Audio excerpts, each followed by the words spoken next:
El uso del casco. Creo que ha llegado un momento muy importante para nosotros en el canal. Sé que para los que vieron los primeros videos que hice, sabrán que me gustaba hablar demasiado y que llegaba un momento en que ya cansaba. Pero hay cosas que no pueden evitarse, como esto. El eterno debate que separa a unos de otros ciclistas. Entonces, ¿es bueno usar o no casco? Algunos dirán, pero tú usas casco. Sí, yo uso casco. Entonces, ¿cuál es el debate? Bueno, el debate es que a mí no me gusta usar casco y no estoy de acuerdo. Así que antes de explicarle los motivos por los que yo sí uso casco, a pesar que no me parece, primero hablemos del tema. Entonces, comencemos. Ir con casco. ¿Cuál es el fundamento? ¿Qué es lo que dicen algunos? Pues que reduce los riesgos. Punto. Pero acá tenemos que hacer la aclaración. Llevar casco sí reduce el riesgo, pero de lesiones en la cabeza. Solo la cabeza. No evita que gastes dinero en el hospital, pierdas tu trabajo o estés incapacitado por algún accidente o atropello. Sí, te puede salvar la vida, pero no va a evitar que gastes dinero, te la pases enfrascado en un juicio o que tu vida cambie drásticamente y quedes imposibilitado de seguir con la vida que tenías. Entonces, ¿cuál es la crítica de los que no están a favor del uso de casco? Que usarlo no reduce los daños graves a los ciclistas. Es más, agregan que disminuye la responsabilidad de los conductores que atropellan ciclistas. ¿Por qué? Lógicamente, por más que haya una grabación o no, cuando un ciclista no usa casco, lo primero que dicen es, fue culpa del ciclista. Bueno, yo estuve leyendo un poco, buscando al respecto sobre por qué se comenzó a usar casco. Y busqué en algunos libros, y en otro más, y en otro más. Y no encontraba suficiente información al respecto, no encontraba algún atisbo sobre qué es lo que pasaba. Y seguí buscando, hasta que encontré una pequeña pista en el libro Viciosos de Pedro Bravo, un periodista español. Y ahora les voy a comentar qué es lo que encontré. Vayamos un poquito atrás y veamos en qué momento comenzó esta locura por el uso de los cascos en ciclistas. Si vamos a finales del siglo XIX, vamos a encontrar que en 1890 recién comenzaban a utilizarse una especie de protección para las orejas de los deportistas de fútbol americano. Pero si vemos videos de Europa o América de esos tiempos, vamos a notar que todos los ciclistas andaban con sombreros, no con cascos. Entonces, ¿en qué momento inicia esta fiebre? Pues se dice que en los años 70. ¿Qué pasó antes de los 70 para que esto llegara a ese momento, a esta situación? Bueno, como antecedentes tenemos que Disney preparó todo un proyecto para un parque temático sobre las ciudades del futuro llamado Epcot. Este proyecto de Disney se inició en los 60, ¿no? Y tenía una fuerte influencia de dos arquitectos, Frank Lloyd Wright y Victor Gruen. El primero que promovía la arquitectura orgánica y el segundo que fue pionero en el diseño de centros comerciales. Gruen, además, era autor del libro El corazón de las ciudades, The Heart of Our Cities. En simultáneo, con la publicación del libro de Gruen, se exhibía, allá por 1964, la versión actualizada de la exposición de Nueva York, Futurama 2, que serviría de inspiración para la novela La tercera ola de Alvin Toffler, que habla sobre ciudades del futuro, elevadas en el cielo o sumergidas bajo el mar. Les dejo un par de videos en la descripción para que busquen más al respecto. Pero todo este progreso, esta idea de modernidad muy afianzada con el auto, escondía otra realidad que solo había empeorado con los años, los atropellos. En 1965, el abogado y activista ambiental estadounidense Ralph Nader denunció la injerencia de la industria automotriz en la política con su libro Inseguros a cualquier velocidad, Unsafe at Any Speed. Desde entonces se introdujo el cinturón de seguridad y las bolsas de aire, pero los atropellos continuaron, así como la mala fiscalización y la poca educación vial. Algunos países como Suecia deciden cambiar en 1966 la ubicación del lado en que se conduce para evitar choques, cambiando de izquierda a derecha y se conoce como el día H, Dagen H, ya que derecha en sueco se escribe Höger con H.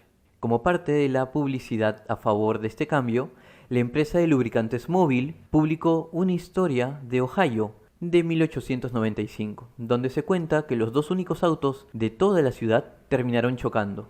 En 1969, la Administración Nacional de Tráfico y Seguridad en las Carreteras, NHTSA por sus siglas en inglés, recibió información de defectos en el montaje de motores de Chevrolet y se debían a que no mejoraban su diseño desde 1958. Pero después de guardar silencio ambas instituciones, la General Motors decidió en 1971 retirar casi 7 millones de vehículos para arreglar la falla. En 1973 se filtró información de un defecto en el Ford Pinto, que aseguraban que explotaba fácilmente ante la mínima colisión, ya que además de ser endeble, llevaba el depósito de combustible detrás del eje trasero, lo que hacía que la mínima sacudida pudiera explotar. Ante las protestas, Ford decidió retirar 1.5 millones de Pintos en 1978 para modificar el problema. Poco tiempo después, en 1980, la NHTSA reveló que las transmisiones automáticas de Ford contenían un defecto al ir en reversa, lo que causó cerca de 777 colisiones. Así como estos, hubo muchos otros escándalos sobre seguridad,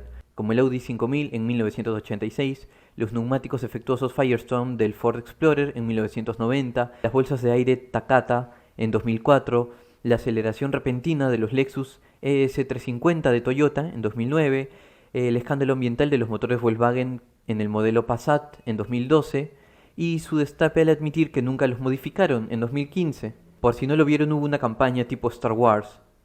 Por si fuera poco, debemos recordar que el movimiento holandés Stop the Kindermoord, que fue de 1972 a 1978, cerca de 6 años, inició justo por la cantidad de niños atropellados en las calles, y el plan Jokinen de modernizar Ámsterdam para los autos se dio a raíz de esto. En Estados Unidos, las cosas no pintaban mejor a pesar de que era un país modelo de Occidente, ya que durante el segundo gobierno de Richard Nixon, el Subcomité de Investigación de Trabajos Públicos alarmó a la población con una producción donde aseguraban que las calles de América eran inseguras. Es un video documental llamado La autopista americana, una forma de vivir, una forma de morir, de 1972, en el cual se plantea que entre 1947 y 1971, o sea, unos 25 años, hubo 10 veces más muertes en las calles que en la guerra, ya que indicaban que 1 de cada 5 conductores tendría un accidente.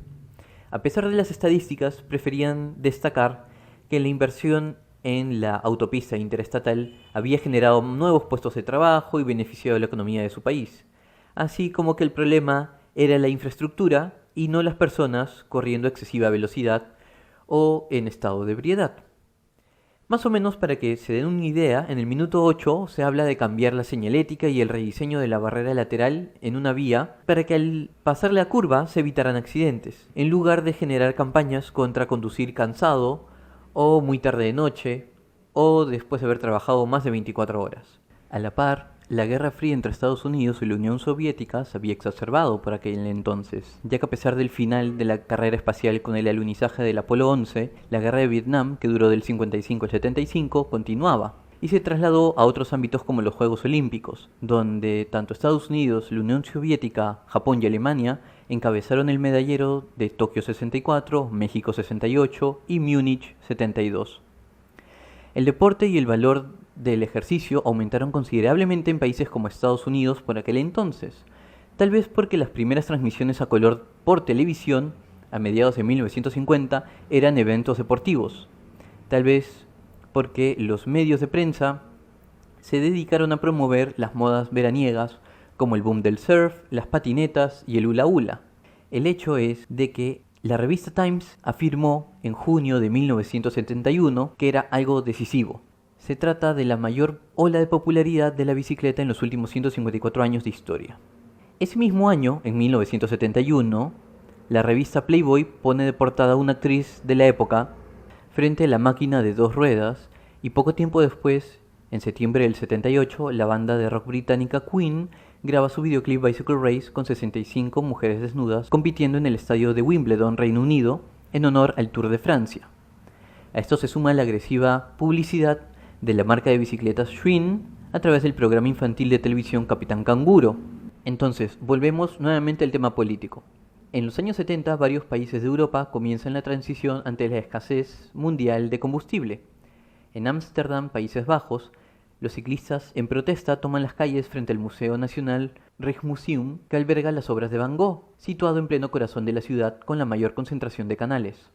Hoy el camino de ingreso al museo, el Museumstraat, es peatonalizado y cuenta con un amplio jardín delantero, justo donde alguna vez los automóviles y buses se vieron interrumpidos por esta multitud de ciclistas echados en la pista. ¿Por qué comenzó esto? Pues durante la Guerra Árabe-Israelí 1973, considerada parte de la Guerra Fría, Siria y Egipto intentaron recuperar territorio de Israel, pero este recibió el reabastecimiento de Estados Unidos, Francia y Reino Unido. Al no lograr su cometido, la Organización de Países Árabes Exportadores de Petróleo, la OPEP, se negó a exportar petróleo a los que apoyaron a Israel, o sea, los aliados occidentales de la OTAN. Países Bajos, Netherlands, era uno de los países afectados con esta medida, pero no fue el único motivo. Como ya mencioné, pocos años antes, la desaparición de barrios tradicionales por la ampliación de avenidas generó protestas, lo que sumado a las escandalosas estadísticas de muertes por atropellos, en este caso de niños, llevaron a que la gente saliera a marchar a las calles. Muchos portales web aseguran que en 1971 las muertes al año superaban los 3.000 casos, de los cuales unos 450 a 500 eran niños. Todo por la visión moderna de ciudades hechas para autos, como se pretendía en el plan Jokinen. A pesar de las detenciones policiales y las protestas ante las autoridades, finalmente se lograron cambios en las políticas y se implementaron ciclovías poco a poco en diferentes ciudades, lo que sumado al clima tranquilo y las colinas bajas de su geografía, hicieron de Países Bajos un ejemplo de Europa. La idea de señalizar zonas residenciales, reducir la velocidad de los autos y hacer calles con infraestructura que disuadiera a la disminución de la velocidad cambió por completo la visión del país, enfocado en el respeto al peatón y al ciclista. Además de otros países europeos, en busca de nuevas formas energéticas que no le hicieran dependientes del petróleo, empezaron a seguir el ejemplo de Holanda. En Copenhague, Dinamarca, se vivía una realidad similar que los llevó a medidas como prohibir el uso de autos los domingos. Se estima que por 1970 había más de 3 autos por cada bicicleta, pero todo eso ha cambiado. Los colectivos sociales fueron organizándose en los barrios mientras los grupos ciclistas renacían, lo que en conjunto fue una fuerza importante para llevar ante las autoridades las exigencias que había por seguridad en las calles. Es en estos tiempos que se adopta la costumbre de pintar una cruz blanca y dejar bicicletas blancas donde un ciclista fuera atropellado. Si esto fue en los 70s, ¿qué es lo que pasó antes? En los años 60, algunos ciclistas que competían en carreras empezaron a utilizar una especie de protección como la que usan los bebés, de cuerina recolchada que les permitiera amortiguar cualquier golpe ante una caída, porque es normal en una competencia caerse. ¿Qué tiene que ver el deporte?, se preguntarán. Bueno, pues tiene que ver mucho. En Estados Unidos la bici seguía viéndose como un pasatiempo de niños y un deporte, cuando en 1969 un fabricante de bicicletas llamado Martin Lennox crea la modalidad BMX para seguir tendencias porque muchos querían imitar las piruetas de algunos motociclistas. Tal fue su acogida que más tarde quedó plasmado en las escenas iniciales del documental de 1971 On Any Sunday, en cualquier domingo. A esto se sumó la novela utópica de Ernest Callenbach, Ecotopía, de 1975, con una fuerte influencia ambiental que muestra una sociedad que usa bicicletas compartidas en lugar de máquinas a base de combustible fósil. Esto sirvió como un impulso en el uso de la bicicleta, a lo que le siguió la bici de montaña o MTB a comienzos de 1980.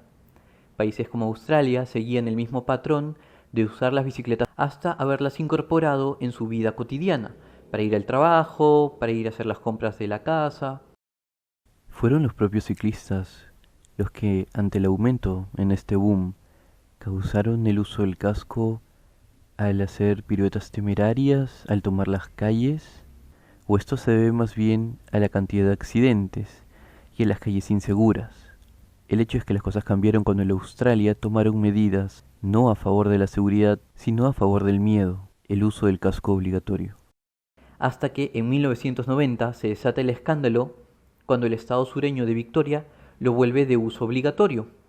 Detrás de esto hubo varios informes sobre lesiones de niños en bicicleta y seguridad vial, que en lugar de imitar la reducción de velocidad de los autos o hacer las calles más seguras, como en países de Europa, se volcó en una campaña anticiclismo desde el Parlamento australiano. Lo curioso es que esta política ha causado una disminución del uso de la bicicleta en el subcontinente de Oceanía, a pesar de haber comenzado a implementar el uso de bicicletas compartidas como en Melbourne y Sydney en 2010. Es más, estudios actuales demuestran una gran agresividad en las pistas hacia los ciclistas. Los estudios de seguridad y accidentes llevan haciéndose años, pero ante este boom del ciclismo, muchos niños tuvieron accidentes, así como adultos. Por lo que si en un momento se le exigió a las personas usar cinturones de seguridad, ahora se le exigía a los ciclistas usar casco. Y el lobby automotriz estaba de acuerdo, porque conocía dos factores claves que se dieron cuando se le exigió a ellos medidas de seguridad para los conductores.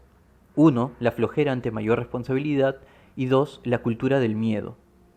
¿Así inicia realmente esto? No, hay un detalle más. El lobby automotriz siempre ha deseado tener más espacio para que sus autos corran. ¿Por qué? Porque desde un principio descubrió un factor muy importante. Mientras más calles eran pavimentadas, más autos aparecían en ellas. Por eso a muchos nos da risa cuando nos dicen de que van a ampliar las avenidas para que se reduzca el tráfico, cuando sabemos que eso más bien va a atraer a más conductores a ir por esas avenidas pensando que va a ser más despejado el tráfico. Entonces, mientras más calles eran pavimentadas, más autos aparecían en ellas. Menos peatones y ciclistas cruzaban las calles por miedo a ser atropellados, y así aumentó la demanda de vehículos. El casco busca meter miedo y responsabilizar al ciclista de los atropellos. Es más, especialistas como Michael Colville Anderson y Adam Conover han desmentido en algunos videos que realmente un casco te proteja. ¿Por qué? Primero, por el lado psicológico, cuando un ciclista se siente más seguro, tiende a exponerse a situaciones no tan seguras, mientras que un conductor, al ver un ciclista más seguro, tiende a relajarse más y no estar tan atento ni ser tan cuidadoso. Por otro lado, el uso del casco no evita lesiones cerebrales, las reduce, mas no las evita, cuando son frontales, no cuando son laterales. Bueno, entonces, si a ti te parece tan mal, ¿por qué usas casco? Bueno, el punto de mencionar todo esto es fomentar un espacio crítico con ideas, con hechos, historia, con factores reales y no simplemente con habladurías, entendiendo el contexto de por qué se está usando cascos. Entonces, ¿por qué yo uso casco? Bueno, para comenzar a mí no me da flojera usarlo. Así que segundo punto, respecto a mí, yo puedo hacer la inversión de comprarme un casco. Hay gente que sí va a tener que hacer una inversión grande. Los que hacen repartición de correspondencia, los que van en triciclo a vender gaseosas, los heladeros, los que reparten el gas. Es más, aquellos que alquilan bicicletas públicas deberían también brindar un casco. Pero eso implicaría que nuevamente, si dejas que el casco lo traiga o lo tenga que llevar siempre el usuario, te estás lavando la mano de la responsabilidad. No todos van a poder. Un buen casco está desde 80 soles hacia arriba. Y tercer punto, porque yo tengo una familia. Antes de que mi madre falleciera, tanto ella como mi papá se mortificaban cuando yo iba en bici. O sea, prácticamente los últimos 10 años de mi vida. Así que lo lógico para mí era usar casco para que ellos estuvieran tranquilos. No por mí, por ellos. Entonces, cuando vayan a hablar sobre la obligatoriedad del uso de casco en la ley, sobre lo importante de usar casco, piensen primero en todos estos factores. Entonces, si tú eres ciclista urbano y no estás haciendo deporte, no estás corriendo a más de 15 km por hora en la bicicleta, ¿deberías tener la obligación de usar casco? ¿O deberías exigirle a tus autoridades de que disminuyan la velocidad, implementen mejor señalización y le den prioridad al peatón y al ciclista por encima del motorizado? ¿Qué es lo más racional? ¿Que usen casco o hacer las calles más seguras? Brindar una buena infraestructura, disminuir el riesgo de accidentes. ¿El casco entonces protege? ¿Esta obligatoriedad realmente es una medida de protección para el ciclista? No, es una negativa rotunda. ¿Por qué? En un país como Perú, donde la tasa de atropellos es mayor a 8.000 al año, el problema no son los ciclistas, el problema es la velocidad del conductor y la falta de respeto hacia otros actores en las calles. Si queremos promover la movilidad sostenible, no tiene sentido comenzar con una medida tan drástica, excepto que estemos apuntando hacia otro lado, y lo que busquemos es desmotivar a muchas personas. La manera más óptima de lograr la seguridad en las calles es reducir la velocidad de los vehículos, redistribuir el espacio público, sensibilizar a la gente y no priorizar obras para el transporte privado, sino para el transporte público masivo.